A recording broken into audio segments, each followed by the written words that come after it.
Nous allons nous plonger dans une réflexion profonde sur le pouvoir de ne pas réclamer, ne pas discuter et ne pas demander d'explications. Ce sujet est l'un de ceux qui, si tu parviens à le comprendre vraiment, peuvent changer ta vie. Cette vidéo n'est pas seulement pour ceux qui cherchent des réponses dans les conflits, mais aussi pour ceux qui veulent transformer leur manière de se relier et de vivre.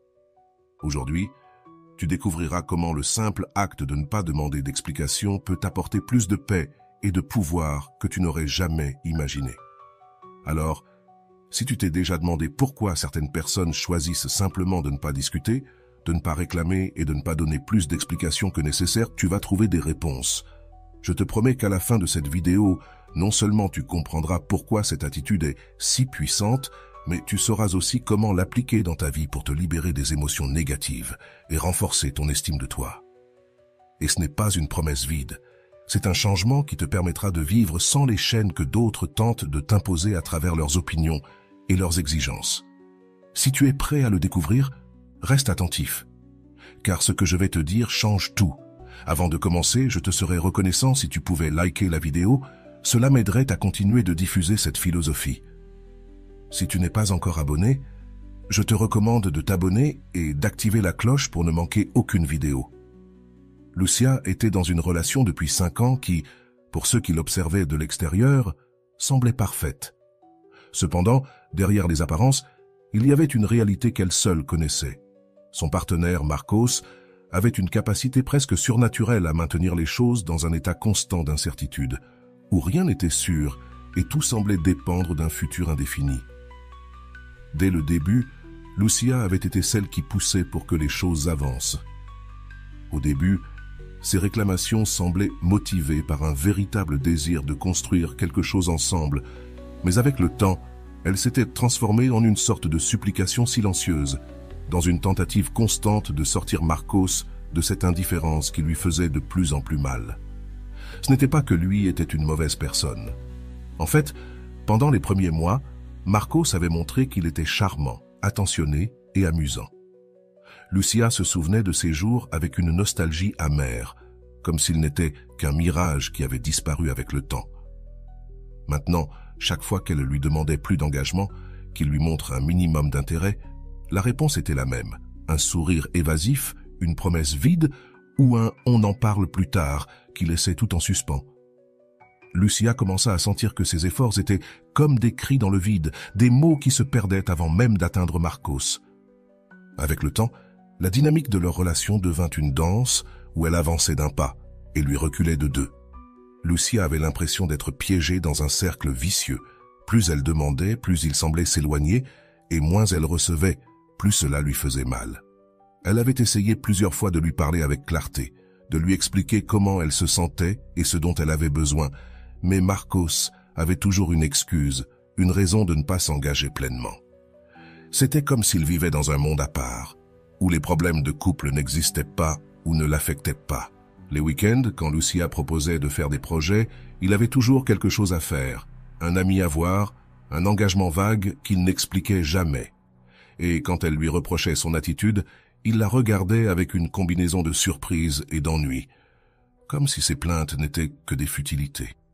« Je ne comprends pas pourquoi tu te fatigues autant », lui disait-il souvent d'un ton qui ne faisait qu'exaspérer encore plus Lucia. Elle ne voulait pas de réponse. Elle voulait un changement, voir un geste, une action qui lui prouverait qu'il était prêt à être vraiment présent dans la relation. Le stress émotionnel commença à peser lourdement sur Lucia. Elle réalisait qu'elle perdait une partie d'elle-même dans cette quête désespérée de quelque chose que Marcos n'était pas prêt à lui donner. Ses amis lui disaient qu'elle méritait quelqu'un qui se souciait réellement d'elle, quelqu'un qui ne la faisait pas se sentir comme si elle demandait trop, juste pour attendre un peu d'engagement. Cependant, chaque fois qu'elle pensait à mettre fin à la relation, une étrange peur l'envahissait. Elle avait investi tant de temps et d'énergie qu'elle voyait l'idée de le quitter et de recommencer comme une défaite. Une nuit, alors qu'ils se disputaient dans le salon de leur appartement, Lucia explosa. « Je ne te demande pas le monde, Marcos. Je veux juste que tu sois une partie de cette relation, que tu agisses comme si cela t'importait. » « Est-ce trop demandé ?» Il la regarda avec froideur, comme s'il voyait une étrangère. Tu es toujours en train de réclamer quelque chose, Lucia. Je ne sais pas si tu seras jamais satisfaite, lui répondit-il d'un ton si indifférent qu'elle sentit son cœur se briser. Ce commentaire fut un choc, et ce fut à ce moment-là qu'elle réalisa que peut-être il ne lui donnerait jamais ce dont elle avait besoin. La relation entre Lucia et Marcos continuait dans une spirale de frustration et de distance. C'était un dimanche après-midi, et comme c'était habituel, Lucia essayait d'organiser un plan pour passer du temps ensemble. Elle savait que pour Marcos, faire des projets semblait inutile, mais pour elle, il était important de sentir qu'ils construisaient des souvenirs ensemble, que ces moments en couple n'étaient pas juste quelque chose qui arrivait au hasard, mais qu'il y avait une intention et un engagement derrière. Ainsi, avec un mélange d'espoir et de résignation, elle s'approcha de lui pendant qu'il regardait la télévision sur le canapé. « Que dirais-tu si on allait au parc aujourd'hui » lui demanda-t-elle, essayant de paraître décontractée, comme si la réponse n'allait pas définir comment elle se sentirait le reste de la journée. Marcos leva à peine les yeux de l'écran où un match de football passait. « Je ne sais pas, Lucia. Je dois vérifier quelques trucs pour le travail plus tard, et je ne sais pas si j'aurai le temps de me promener. » Lucia sentit un nœud dans son estomac. Elle avait entendu ces mots tellement de fois qu'ils semblaient s'être gravés dans son esprit. Pourtant, une fois de plus, elle tenta d'adoucir la situation. « C'est juste un petit moment. On peut y aller et revenir vite, » insista-t-elle, espérant qu'il accepterait cette fois. Mais il se contenta de hausser les épaules et répondit « Je ne sais pas, Lucia, pourquoi as-tu toujours besoin qu'on fasse des choses ensemble ?» La question la laissa sans voix. Marcos la regardait comme si sa demande était quelque chose d'illogique, comme si passer du temps ensemble était un fardeau qu'elle lui imposait constamment. Lucia prit une grande inspiration et décida qu'il n'était pas utile d'insister. Elle se rendit dans sa chambre avec un mélange de colère et de tristesse, sentant que son désir de faire quelque chose en couple avait été interprété comme une sorte de caprice enfantin. Elle savait qu'à l'intérieur d'elle-même, un ressentiment silencieux commençait à émerger, mais elle ne pouvait pas l'éviter. Quelques jours plus tard, Lucia décida de lui parler de quelque chose qui la dérangeait depuis un moment.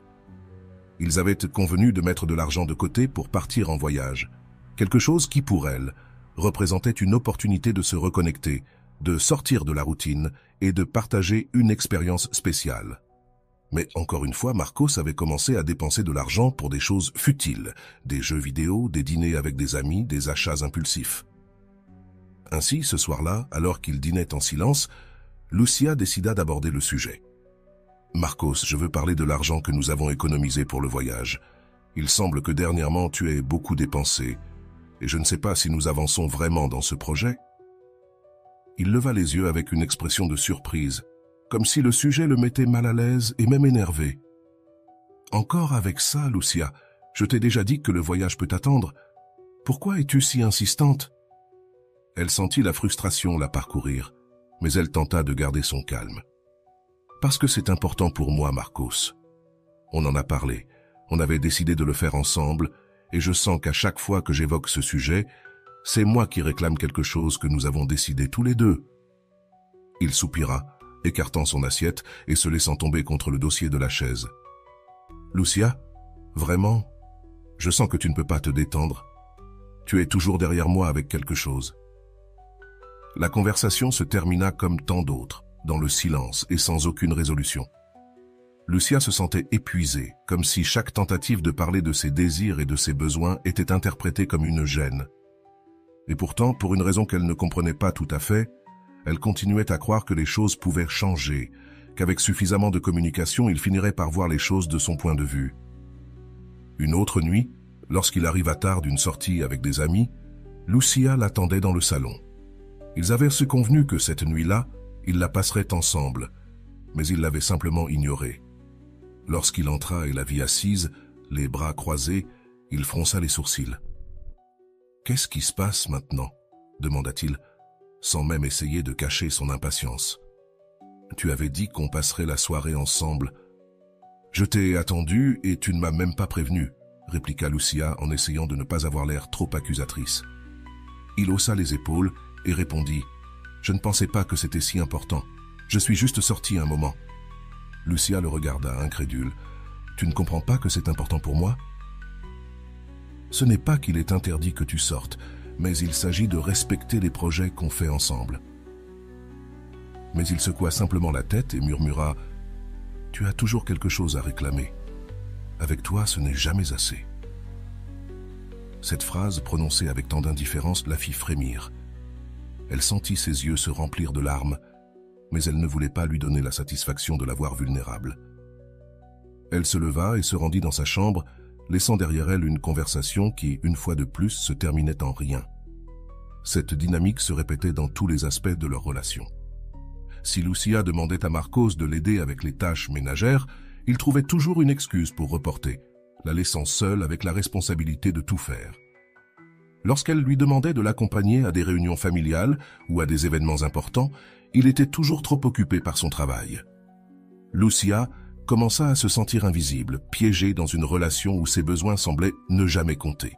Elle se demandait si c'était elle qui demandait trop ou si elle essayait simplement de construire quelque chose avec quelqu'un qui n'était pas prêt à s'engager. Chaque fois qu'elle tentait de parler, chaque fois qu'elle tentait d'expliquer ce qu'elle ressentait, Marcos répondait avec cette même attitude de dédain, comme si ses paroles n'étaient rien de plus que du bruit de fond. Une fois, pendant une dispute particulièrement intense, il lui dit même « Tu ne te rends pas compte que tu n'es jamais heureuse si tu n'es pas en train de réclamer quelque chose ?» Cette phrase la toucha profondément, mais elle la fit aussi réfléchir. Il était vrai qu'elle était devenue quelqu'un qui ne savait plus que réclamer. Lucia arriva à sa limite un samedi après-midi, après l'une de ces disputes où chaque mot était une pierre lancée dans le vide. Elle avait passé des heures à essayer d'expliquer à Marcos pourquoi elle avait besoin de plus de lui, pourquoi son manque d'engagement la fatiguait, et lui, comme toujours, avait répondu par son silence impénétrable. Finalement, n'en pouvant plus, elle poussa un soupir qui semblait porter des années de frustration, et dit doucement « J'en ai marre, Marcos, fais ce que tu veux. » Il la regarda avec un mélange de confusion et de surprise, mais elle n'était plus disposée à lui expliquer quoi que ce soit. Elle était arrivée à un point où la plainte n'avait plus de sens, où les mots qui sortirent de sa bouche lui semblaient vides, inutiles, et la promesse d'un changement inaccessible. Ce soir-là, elle décida que sa paix intérieure était plus importante que n'importe quel effort qu'elle pourrait faire pour sauver cette relation. Et à cet instant, quelque chose en elle commença à changer. Cette décision, bien que petite, fut comme une étincelle qui initia un processus de distanciation émotionnelle. Le lendemain, quand il lui demanda s'il pouvait sortir dîner, Lucia s'excusa en disant qu'elle préférait rester à la maison. Elle ne s'intéressait plus à l'idée de surveiller ses réponses ou ses promesses non tenues. Au lieu d'attendre avec impatience qu'il la satisfasse, elle se contentait de sa propre compagnie, lisait, regardait des films et retrouvait la femme qu'elle avait été avant de le connaître, cette femme qui savait prendre soin d'elle-même sans dépendre de personne. Au début, Marcos ne sembla pas remarquer le changement. Il continuait sa routine, convaincu que tout était comme avant, mais Lucia répondait maintenant par des monosyllabes, évitait de s'approfondir dans les conversations. Et quand il mentionnait un projet futur, elle se contentait de hocher la tête sans intérêt. Elle n'avait plus besoin d'imaginer un avenir à ses côtés, elle était trop occupée à découvrir son présent. Les jours passaient et la distance entre eux devenait de plus en plus évidente. Un jour, alors qu'il parlait de ses projets pour le week-end, Lucia se contenta de l'écouter sans prêter attention, pensant à combien elle se sentait bien, sans avoir à porter la responsabilité de ses désirs. Son esprit n'était plus dans cette relation. Son cœur commençait à se libérer de cette chaîne invisible qui l'avait maintenue prisonnière pendant si longtemps. Elle était passée de vouloir le changer, d'essayer de réparer ce qui ne fonctionnait pas, à comprendre que la seule chose qu'elle pouvait faire était de lâcher prise. Une nuit, quand Marcos rentra tard à la maison, s'attendant à la retrouver réveillée et prête à lui faire des reproches comme d'habitude, il la trouva endormie sur le canapé, un livre à la main et une expression de paix sur le visage. Il n'avait pas attendu cette réaction. Cette absence de reproches et de regards inquisiteurs lui sembla étrange, voire inconfortable. Pour la première fois, il sentit que quelque chose avait changé chez Lucia, mais il ne dit rien. Il se contenta de se coucher, sans savoir que cette tranquillité marquait le début de leur adieu. Avec le temps, le changement chez Lucia devint plus évident. Elle ne lui demandait plus de faire des choses ensemble, ni n'essayait de parler de leurs problèmes de couple. S'ils décidaient de sortir, elle ne demandait pas avec qui ni à quelle heure ils reviendraient.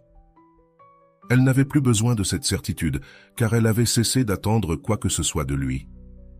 Maintenant, quand il revenait tard ou annulait ses projets, elle se contentait de sourire légèrement et poursuivait sa vie. Cette paix qu'elle avait trouvée, cette décision de lâcher prise, lui donnait une force qu'elle n'avait jamais ressentie. Marcos commença à remarquer la différence. Une nuit, dans une tentative de revenir à la normale, il lui demanda si elle voulait regarder un film ensemble, comme il le faisait avant.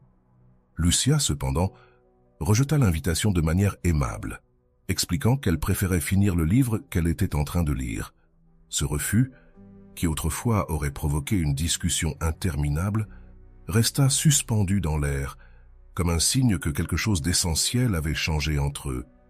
Les moments qui avant l'auraient bouleversé, qui auraient éveillé son besoin de réclamer ou d'exiger, ne lui apportèrent maintenant qu'une étrange tranquillité. Elle avait cessé d'attendre, et ce manque d'attente la remplissait de paix.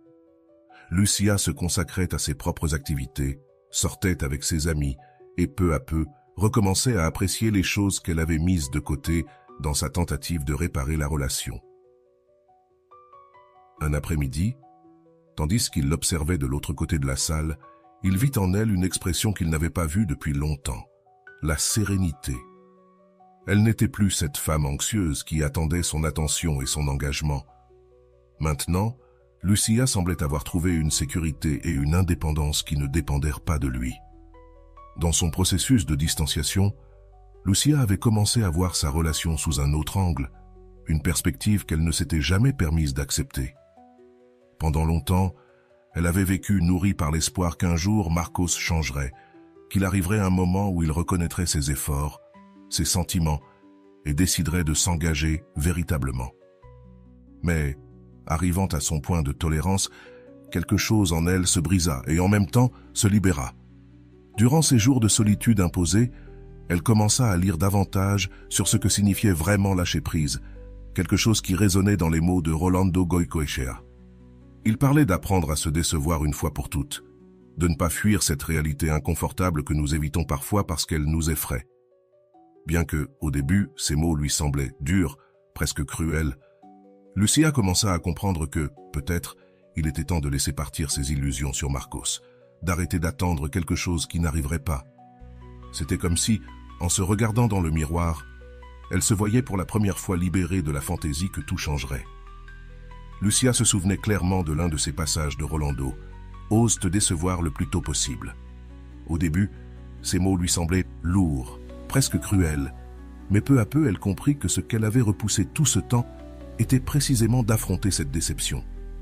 Elle avait prolongé sa douleur parce que, d'une certaine manière, elle avait toujours gardé un petit espoir que les choses soient différentes. Mais en acceptant que Marcos n'était tout simplement pas là pour elle, quelque chose de profond en elle changea. En reconnaissant son manque d'intérêt, son indifférence et cette distance émotionnelle qui les avait toujours séparés, Lucia cessa d'attendre, cessa de demander. Avec les mots de Goicoechea, elle comprit qu'elle n'avait pas à se résigner à la médiocrité de quelqu'un qui la tenait à moitié. Pour la première fois depuis longtemps, elle se donna la permission de reconnaître ce qu'elle avait tant esquivé, qu'il y avait quelqu'un qui comptait plus que les promesses et les excuses de Marcos, et cette personne, c'était elle-même. Les jours suivants, elle commença à ressentir une légèreté qu'elle n'avait jamais éprouvée. Elle n'était plus piégée dans les cycles de reproches et de frustration. Au contraire, elle sentait que chaque jour était une opportunité de se remplir de ce qui était véritable. Rolando avait aussi parlé d'ouvrir de l'espace pour l'authentique, de ne pas se contenter de mots vides ni d'un amour qui ne correspondait pas. Lucia commença à voir ce vide qu'elle ressentait comme un espace nécessaire, un lieu dont elle avait besoin pour elle, pour sa paix intérieure et pour ses propres rêves. Elle avait appris à ne pas accueillir cette réalité avec amertume, mais avec le calme qui vient lorsque l'on accepte quelque chose d'inévitable. Et en le faisant, elle comprit que s'ouvrir à la nouveauté signifiait laisser de la place dans sa vie pour ce qui est véritable, pour ce qu'elle était réellement en train de devenir. Après avoir pris la décision de mettre fin à sa relation avec Marcos, Lucia se retrouva face à une réalité qu'elle n'avait pas anticipée. il ne s'éloignait pas. Bien qu'elle ait pris une décision définitive, Marcos commença à insister, à l'appeler, à lui envoyer des messages, apparaissant même de manière inattendue dans des endroits qu'ils fréquentaient ensemble. Au début, Lucia pensa qu'il avait peut-être changé, qu'il désirait vraiment réparer les choses, mais au fond d'elle, quelque chose lui disait que ce n'était qu'une nouvelle phase de manipulation. Elle se souvenait des mots de Rolando, qui avait parlé de l'insistance des ex qui cherchent à maintenir le contact et le contrôle, se nourrissant du drame et de toute réponse qu'ils pouvaient obtenir. Un après-midi, elle reçoit un message de Marcos qui disait « Pourquoi es-tu si égoïste, Lucia? Est-ce que tu ne te soucies pas de tout ce que nous avons vécu ensemble ?» Elle ressentit un premier élan de répondre, de lui expliquer une fois de plus pourquoi la relation ne fonctionnait pas, mais elle se souvint d'un des conseils de Rolando, ne pas céder au combustible que ce type de personne cherche. Elle savait que répondre ne ferait que prolonger la situation et que Marcos ne cherchait pas une explication sincère, mais une réaction, n'importe quelle réponse qu'il pourrait obtenir pour maintenir la connexion. Un autre message est arrivé, cette fois plein de reproches et d'accusations. Lucia opte pour ce que Rolando appelait le contact zéro. Elle ne répondit pas, laissa le message sans l'ouvrir. Elle savait que cela serait difficile, qu'il insisterait probablement davantage en voyant qu'elle ne répondait pas, mais elle avait décidé de ne pas céder. Elle savait que Marcos se nourrissait du drame, de ce jeu de va-et-vient qu'il avait lui-même provoqué pendant leur relation. Maintenant, sans cette réponse de sa part, il se retrouvait sans sa dose d'adrénaline. Cette même nuit, Marcos appela plusieurs fois. Finalement, Lucia répondit, mais cette fois depuis la sérénité qu'elle avait appris à cultiver. Marcos dit d'un ton ferme et calme, « C'est terminé. Je ne peux plus répondre à tes messages ni à tes appels. Je n'ai pas besoin d'expliquer quoi que ce soit. » De l'autre côté de la ligne, il essaya de l'interrompre, mais elle continua. « Si je t'ai jamais importé, la meilleure chose que tu puisses faire est de respecter ma décision et de me laisser en paix. » Malgré le calme qu'elle maintenait, elle savait que Marcos essaierait de reprendre le contrôle. Alors quand il la contacta à nouveau une semaine plus tard, cette fois sur un ton conciliant, elle décida de ne pas répondre, se souvenant des mots de Rolando qui disait que certains ex essaient de revenir comme si rien n'était ou en promettant qu'ils ont changé.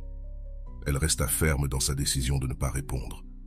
Ainsi, elle commença à réduire petit à petit les opportunités qu'il avait de la manipuler ou de la provoquer. Maintenant, elle comprenait ce que signifiait couper le carburant émotionnel qu'il cherchait tant. Quelques jours plus tard, en recevant un autre message de Marcos disant « Je n'arrive pas à croire que tu sois aussi froide. Je pensais que ça te préoccupait. » Lucia sourit simplement. Elle avait appris à reconnaître le schéma. L'objectif de Marcos n'était pas de se réconcilier, mais d'obtenir une réaction, une qui justifie ses accusations selon lesquelles elle était l'égoïste, la cruelle. Elle ferma le message sans l'ouvrir et posa le téléphone de côté. Plus jamais, se dit-elle. Elle n'avait pas besoin de jouer à ce jeu. Lors d'un dernier appel, Marcos lui dit « Je ne comprends pas comment tu peux être aussi insensible, Lucia. On dirait que je ne t'ai jamais importé. » Et d'un ton calme, elle répondit « Ce n'est pas vrai, Marcos, mais j'ai appris à me donner la priorité, et cette fois je ne compte pas céder. La meilleure chose pour nous deux est de continuer chacun de notre côté. » Avec cela, elle ferma définitivement la porte, non seulement dans ses mots, mais aussi dans son cœur. Analysons ce que Lucia a vécu sous une perspective psychologique profonde, en intégrant à la fois les enseignements de Rolando et les concepts d'autres grands penseurs tels que Sigmund Freud, Jean Piaget, Walter Rizzo, Mario Benedetti et Paulo Coelho. Lucia, comme beaucoup de personnes dans des relations peu saines, se retrouva face à un dilemme interne entre son désir d'aimer et de construire quelque chose de réel, et l'incapacité de son partenaire à répondre à cet effort. Du point de vue de Freud, cette situation concerne l'attachement et la répétition des schémas inconscients. Freud parlait de la compulsion de répétition, une impulsion qui pousse les gens à recréer des situations passées dont ils n'ont pas réussi à tirer des leçons ou dont ils ne se sont pas détachés. Lucia, en insistant pour changer Marcos, répétait inconsciemment un schéma de recherche de validation, probablement lié à des expériences précoces d'attachement dans sa vie. Le processus de déception précoce que Rolando recommande est, en réalité, une manière de couper ce cycle freudien de répétition. En se confrontant à la réalité et en acceptant que Marcos ne changerait pas, Lucia fit un pas crucial. Elle cessa d'alimenter ses propres illusions et affronta la vérité telle qu'elle était. Cela se connecte avec la théorie de l'adaptation cognitive de Jean Piaget, qui décrivait comment les gens passent par un processus d'assimilation et d'accommodation dans leurs expériences. Lucia assimilait une nouvelle réalité, que ses tentatives de changer Marcos ne donneraient jamais les résultats escomptés. Elle ajusta sa perception et, ce faisant, brisa le cycle des attentes insatisfaites qui l'avaient piégé. Walter Rizzo, dans ses enseignements sur l'amour sain, souligne l'importance de l'amour propre et de la mise en place de limites dans les relations qui épuisent notre énergie émotionnelle. Rizzo souligne qu'une relation de couple doit être un espace de croissance, pas de souffrance continue. Dans ce cas, Lucia, en passant de la dépendance émotionnelle à l'auto-affirmation, a mis en place ce principe. Elle a cessé de mendier de l'attention et de l'affection, et comme le dit Rizzo, elle s'est désintoxiquée du besoin de contrôler ou de changer son partenaire. À travers sa transformation, Lucia a cultivé son amour propre, en reconnaissant que son bien-être émotionnel était plus important que de maintenir une relation qui ne lui apportait plus rien de positif. Sur le plan émotionnel, les mots de Mario Benedetti sur l'amour et la perte apportent une perspective poétique mais éclairante. Lorsque nous pensions avoir toutes les réponses, soudainement toutes les questions ont changé. Lucia, dans sa tentative de changer Marcos, s'accrochait à une idée de l'amour qui n'était pas réciproque.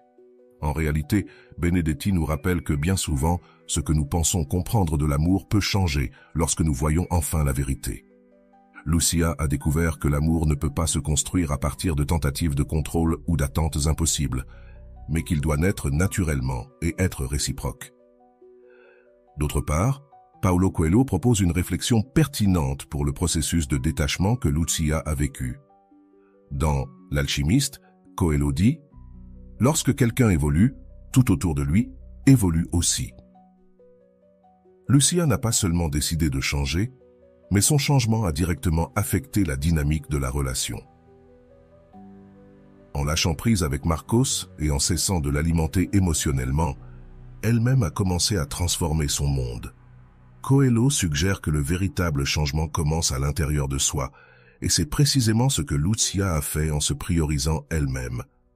Son environnement a commencé à refléter cette nouvelle énergie, éloignant de sa vie ce qui n'était plus en harmonie avec son évolution personnelle. Rolando, en outre, parle de la façon dont certaines personnes narcissiques ou manipulatrices cherchent du combustible dans les réactions émotionnelles de leur partenaire. Ce combustible, selon Goicoechea, se génère lorsque la personne insiste, discute ou même supplie pour de l'attention. En décidant d'appliquer le contact zéro, Lucia a pris la décision consciente de ne plus fournir de combustible à Marcos. Cette stratégie est clé dans la gestion des relations avec des personnes dépourvues d'empathie, car en coupant la source de drame, la personne manipulatrice perd le contrôle qu'elle exerçait sur son partenaire. D'un point de vue de la psychologie humaniste, cette décision représente également un acte d'autonomisation. Lucia a appris que sa valeur n'était pas déterminée par la manière dont Marcos la percevait, mais par la façon dont elle se percevait elle-même. Pour Rizzo, ce type d'autonomisation émotionnelle est crucial pour se libérer des relations toxiques. Lucia a commencé à reconnaître qu'elle méritait mieux et qu'elle n'avait pas à se contenter de quelqu'un qui la méprisait ou minimisait ses besoins.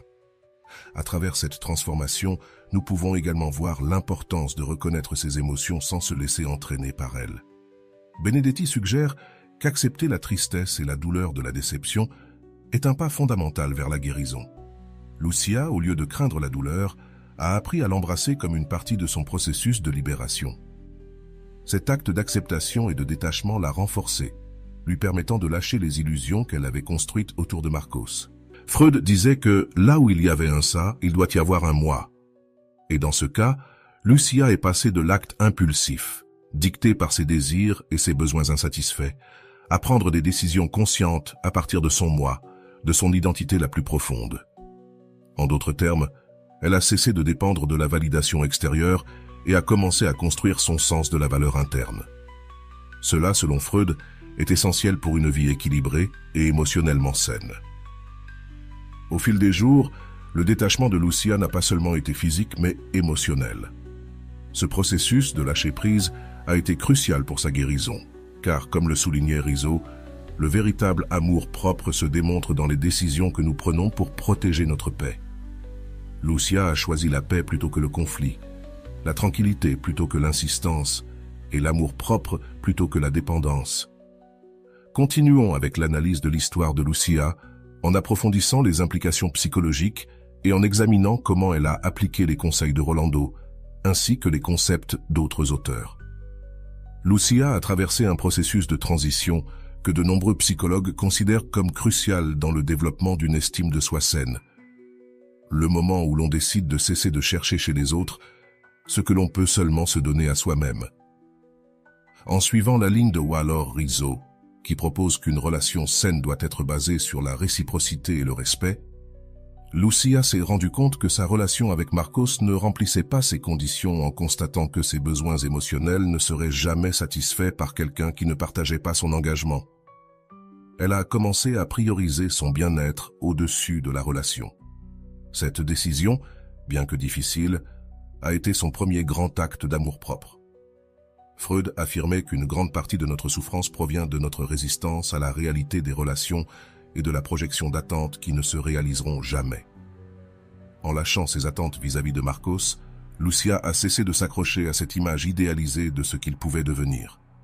Freud parlerait de ce processus comme d'une libération du principe de réalité, une compréhension que tous nos désirs ne seront pas satisfaits et qu'accepter cela est fondamental pour atteindre un état d'équilibre mental.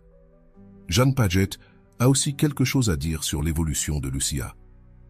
Dans ses études sur le développement humain, Piaget décrit comment nous passons par différentes étapes dans notre manière de penser et de comprendre le monde. Lucia a commencé dans une phase d'assimilation, cherchant à adapter la réalité à ses attentes, insistant et réclamant dans une tentative de changer Marcos. Cependant, en arrivant à sa limite, elle est passée à une phase d'accommodation, où elle a ajusté ses attentes et s'est adaptée à la réalité telle qu'elle était, et non comme elle aurait voulu qu'elle fût. Cet ajustement, selon Piaget, est crucial pour le développement d'un esprit mature. Rolando parle aussi d'un phénomène que Lucia a vécu intensément, la déception précoce. Pour lui, cet acte de se décevoir sans ressentiment est une manière d'ouvrir les yeux sur la réalité, permettant un changement significatif. Lucia, au lieu d'éviter la déception ou de réprimer sa douleur, l'a accueillie comme un enseignement, lui permettant de voir avec clarté l'usure que cette relation lui causait. Ce processus l'a non seulement renforcée, mais lui a aussi permis de se libérer du poids d'une relation étouffante, marquant le début de son chemin vers la paix intérieure. Tout au long de sa relation, Lucia a également vécu ce que Walter Rizzo appelle la dépendance affective, une addiction émotionnelle à son partenaire. Cette dépendance l'a amenée à tolérer des comportements et des attitudes de Marcos qui étaient contraires à sa dignité et à son bien-être émotionnel. En apprenant à lâcher prise et à ne plus quémander, Lucia a brisé ce cycle destructeur. Rizzo affirme que l'amour-propre doit être la base de toute relation et que si un partenaire nous pousse à nous sacrifier continuellement, cela indique que nous sommes dans une relation toxique. De la perspective de Mario Benedetti, le processus de détachement de Lucia peut aussi être vu comme un acte de courage. Benedetti, dans sa poésie et ses essais, parle de l'importance de laisser partir ce qui ne nous fait pas de bien, de lâcher avec amour et sans ressentiment. Lucia, en décidant de rompre avec Marcos, sans entrer dans un jeu de culpabilité et de reproche, s'est alignée avec cette vision. Elle a compris que son bonheur ne dépendait pas du fait qu'il change, mais de la liberté de vivre sans charges émotionnelles inutiles. Paulo Coelho, dans son concept de l'amour et du destin, suggère que le véritable amour nous pousse à avancer et nous rend meilleurs. Lucia, en reconnaissant que sa relation avec Marcos ne l'aidait pas à grandir, a accepté qu'elle devait laisser de la place pour que le vrai vienne dans sa vie. Coelho affirme que lorsqu'un cycle se ferme, quelque chose de nouveau et de meilleur est toujours en chemin.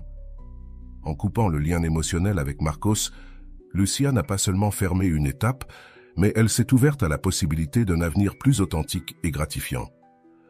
Quant au contact zéro que Rolando recommande dans les cas de relations toxiques, Lucia l'a mise en œuvre avec fermeté.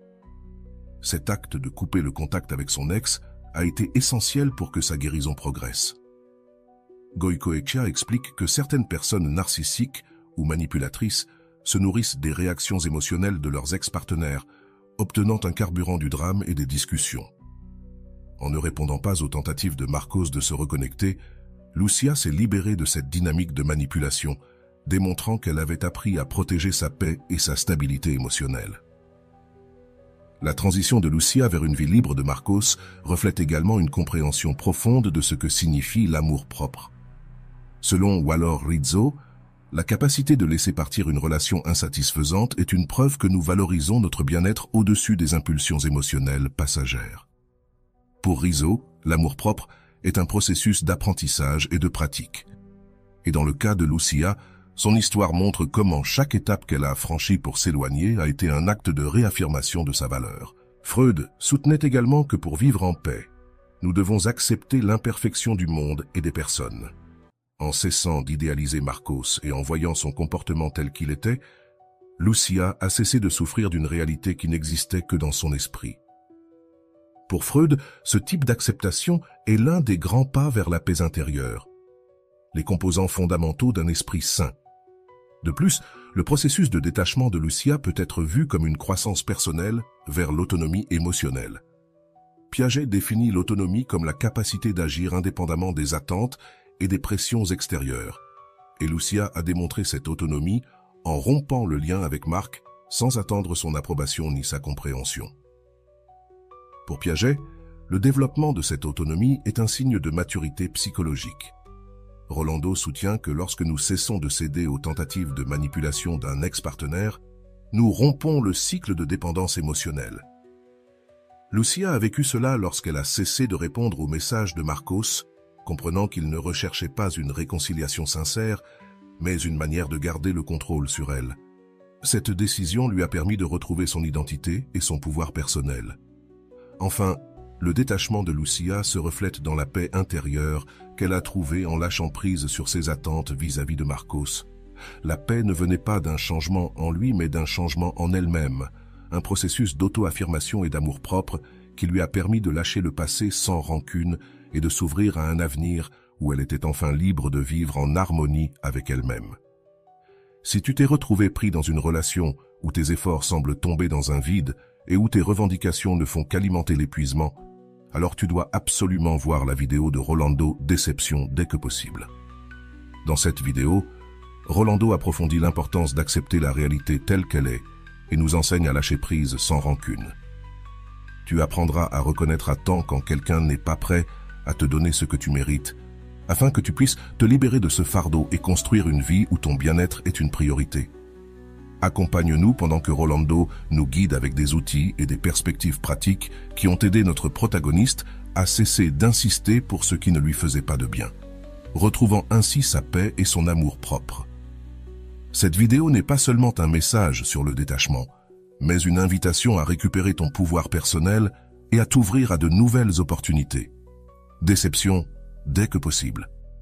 Oui, exactement ce que tu évites tant parce que ça te fait mal. Tu refuses de voir une réalité qui finira par arriver, une réalité si difficile que tu ne sais pas si tu seras capable de la supporter.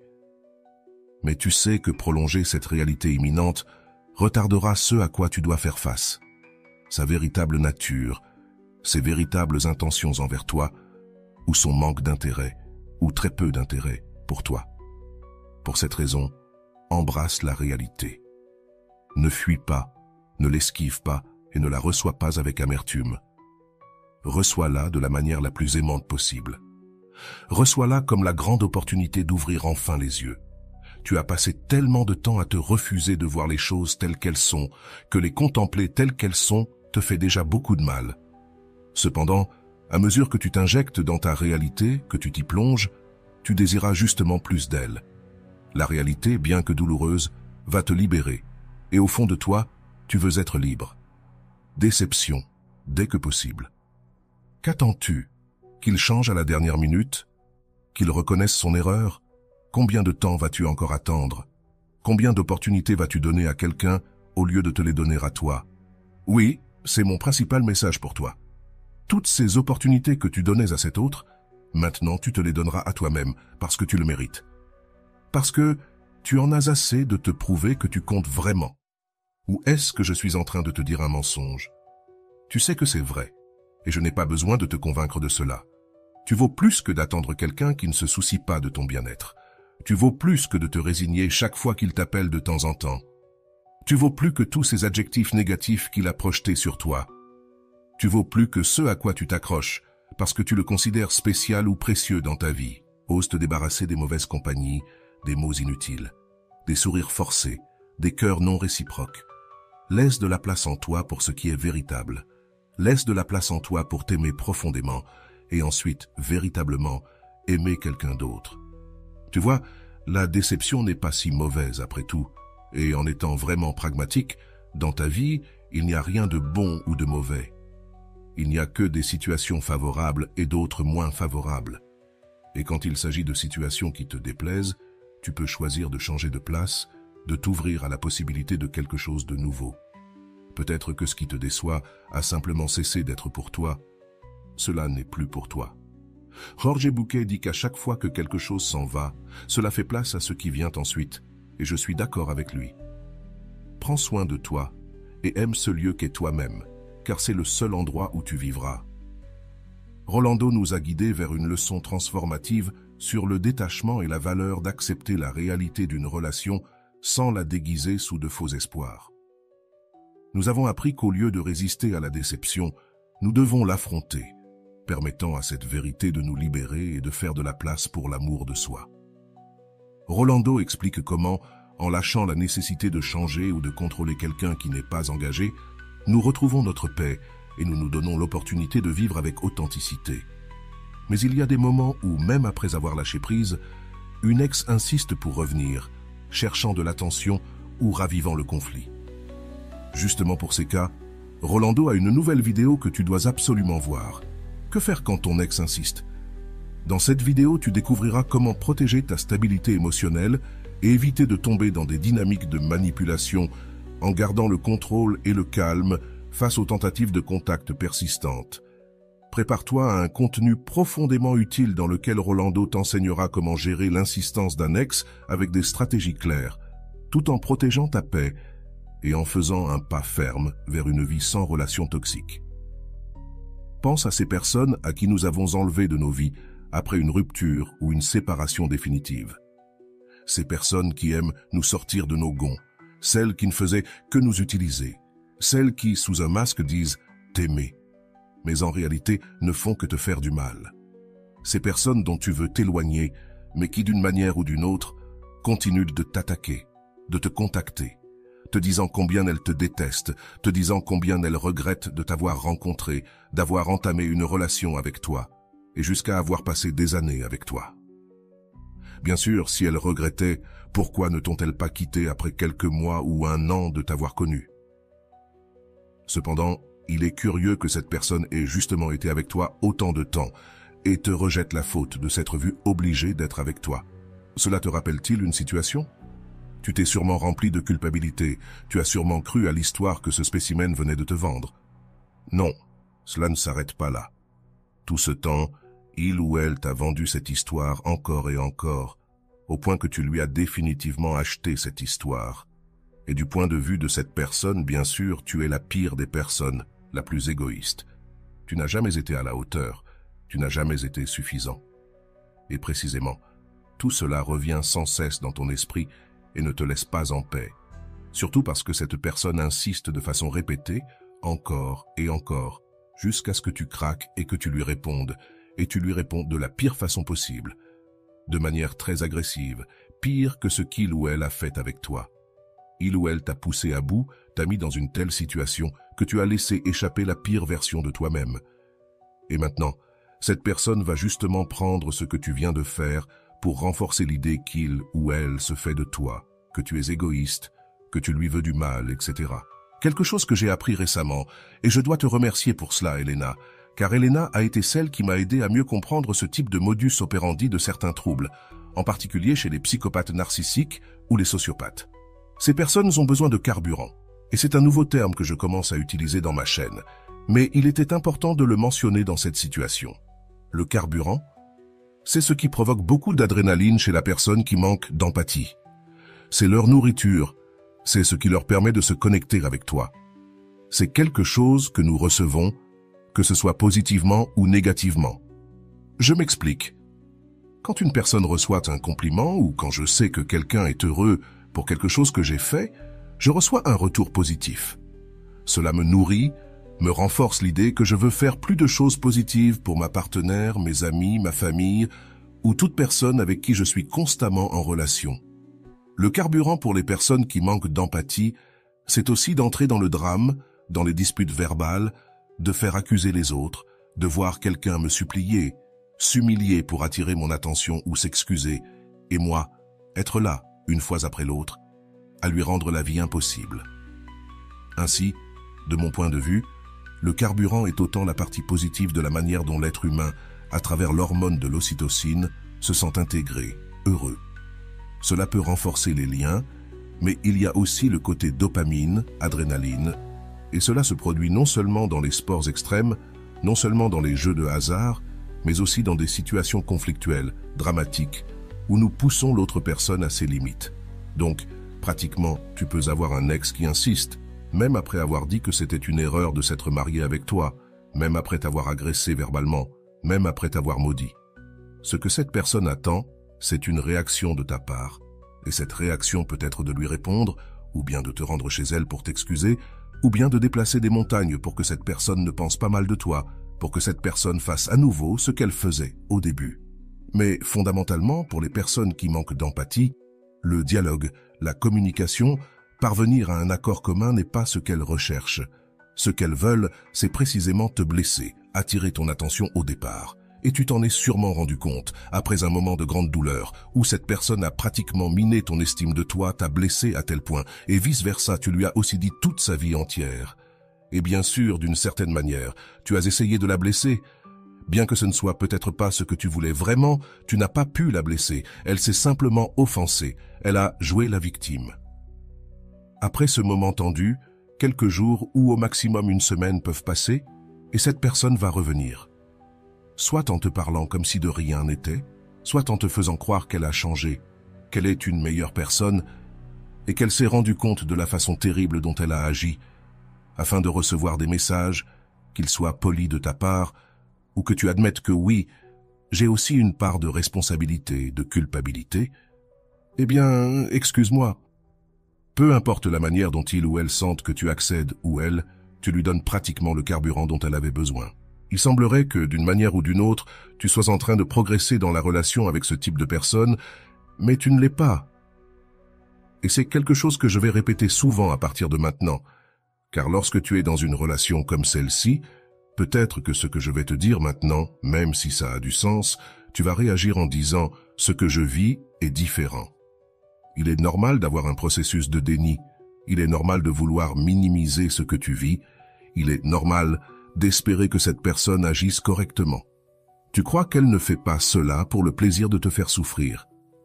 D'une manière ou d'une autre, tu t'accroches à l'idée de ce qu'elle était au début lorsqu'elle se montrait comme une personne totalement romantique, peut-être même parfaite. À ce moment-là, peut-être que tu ne le vois pas encore, mais tu veux croire qu'il y a encore des opportunités pour que la relation s'améliore. Et par conséquent, tu te dis que ce n'était qu'une dispute de plus, mais non. Il s'agit d'une personne qui manque d'empathie, qui ne peut pas se lier affectivement et sainement avec les autres. Elle a besoin de cette adrénaline des disputes, du drame de te tromper, de te dire qu'il y a quelqu'un d'autre dans sa vie. Et c'est la stratégie de la triangulation, très courante chez les psychopathes et les narcissiques. Donc réfléchis bien à ce que je viens de te dire. Si ton ex te contacte constamment, malgré le fait qu'il ou elle t'insulte, malgré tout ce qu'il ou elle t'a dit à quel point il ou elle te déteste, et pourtant revient comme si de rien n'était, il y a de grandes chances que tu sois face à une personne qui présente l'un de ces troubles. Et si tu réponds à ces messages, si tu es la personne qui accède à tout cela, tu es en train de donner le combustible dont cette personne a besoin. Par conséquent, maintenant, je veux que tu réfléchisses bien. Quelle serait la stratégie ? La stratégie serait la plus simple, mais aussi la plus difficile que je vais te demander. Contact zéro, rien.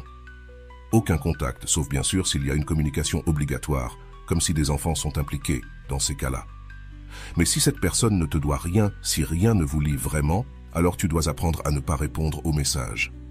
Je sais que c'est la chose la plus difficile que je te dis, mais quand tu comprends la question du combustible, et encore une fois, je vais répéter, ici, le combustible, c'est à la fois ce qui est positif, c'est-à-dire les compliments, les cadeaux, les surprises, les détails, l'intimité, les câlins, et ce qui est négatif, les disputes, les insultes, les coups, le drame, la jalousie, la compétition.